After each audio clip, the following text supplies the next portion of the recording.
બધાને તરસ્યા કાગડાની વાર્તા સાંભળવી છે ને, તો આપણે હે ને તરસ્યા કાગડાનું અભિનય કરવાનું છે.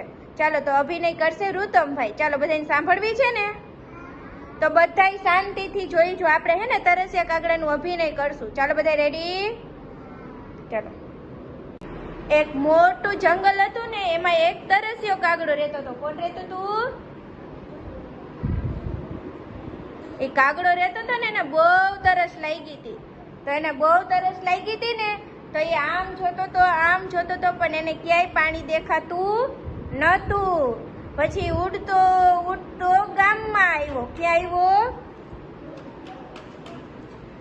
પછી ગામમાં આવ્યો ને, તો ગામમાં એને ક્યાંય પાણી દેખાણું. આમ જોયું પણ ક્યાંય પાણી દેખાણું.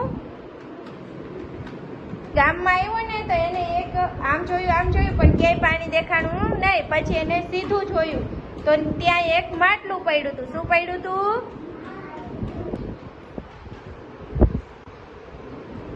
પછી માટલા લગી પહોંચ્યો ને, તો એમાં એને પાણી દેખાણું પણ થોડુંક જ પાણી હતું. કેટલું પાણી હતું? થોડુંક જ પાણી હતું.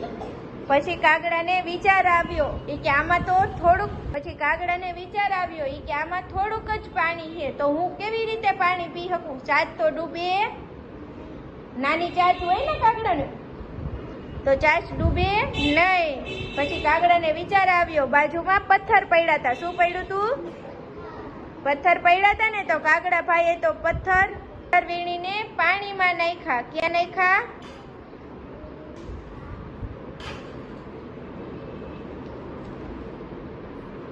પછી પથ્થર એને જેમ નાખતા ગયા એમ પાણી ઉપર આવતું ગયું. ક્યાં આવતું ગયું? પછી જેવું પાણી ઉપર આવ્યું ને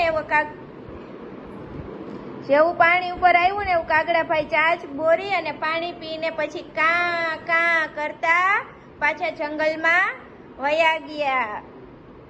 ચાલો બધાને મજા આવી?